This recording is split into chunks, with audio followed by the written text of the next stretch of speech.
Algoritmos e linguagem C para engenharia elétrica. Linguagem C. A linguagem C apresenta diversos componentes. É possível armazenar dados em variáveis direta, declarar ponteiros para trabalhar com posições da memória, utilizar modificadores para alterar o comportamento de variáveis, inserir símbolos fixos no código e criar constantes. Para processar dados, é possível avaliar expressões matemáticas, lógicas e relacionais.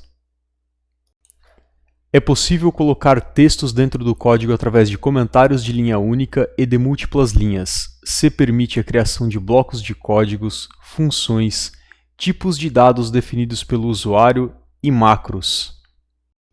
Para controlar o fluxo de execução do programa, é possível tomar decisões, fazer repetições, desvios e chamadas de funções. É possível escrever código em assembly dentro do código em C. Existem diversas bibliotecas para expandir o poder da linguagem e é possível explorar facilmente recursos do sistema operacional. Entre as principais ferramentas estão o pré-processador, o compilador, o link editor e o debugger. Um possível fluxo da atividade de programação utilizando linguagem C começa pela análise da tarefa e segue pela construção da representação através de um algoritmo. Para descrever o algoritmo, é possível utilizar pseudocódigo, fluxograma ou outros tipos de diagramas. Com isso, deve ser feita a edição do texto. Nessa etapa, o algoritmo é transcrito para a linguagem C. É necessário utilizar um editor de texto simples ou editor de texto puro. O próximo passo, o pré-processamento, ocorre de maneira implícita. Nessa etapa é feita a junção de vários arquivos que compõem o código-fonte. O passo de compilação verifica se o código foi escrito corretamente em termos léxicos e sintáticos, ou seja, ele apenas avalia se as palavras estão escritas corretamente em termos de símbolo e de sintaxe. Se o arquivo for corretamente compilado, será possível gerar um programa final através do processo de link edição. Dependendo do compilador, essa etapa é feita automaticamente. Com o programa construído, é feita a execução, e o programa deve ser testado para ver se ele cumpre a tarefa e gera os resultados corretos.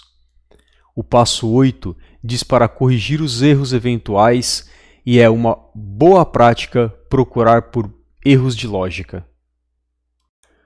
O ambiente para a programação é constituído de editor de texto puro, que edita formatos ASCII, Unicode ou ISO, dependendo de sua máquina, um compilador que pode ser o GCC, CLang, MinGW, DevCpp, Intel C++ ou qualquer outro, e uma interface para executar o software. Esses três itens podem estar agrupados em um único programa que é chamado IDE. A escolha do ambiente é um item muito pessoal.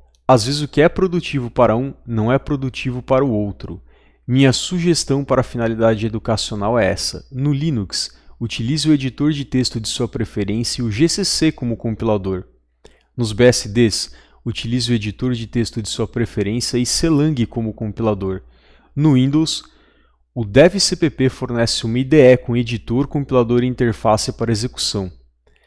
Uma outra possibilidade para o Windows é o editor de texto Sublime ou Notepad++ e o MinGW. Essa última opção ela é um pouco mais complexa, porém funciona bem em computadores com menos poder computacional. Mesmo para programas relativamente pequenos, o fluxo de desenvolvimento pode ser facilitado com o uso de certas ferramentas. Algumas são ferramentas para escrever pseudocódigo, fluxograma, diagrama de blocos e utilizar planilhas eletrônicas para execução de testes de mesa. Programas de tamanho médio e superiores geralmente empregam ferramentas para montagem de binário como Make, CMake, QMake ou outros, profilers, simuladores, principalmente para quem for programar em microcontrolador. Essa é uma ótima ferramenta que ajuda a salvar um bom tempo. Outras ferramentas importantes são versionadores, linguagem de modelagem, software para escrita de modelos na linguagem de modelagem empregada e software para gerenciamento de equipe. É isso, até o próximo vídeo.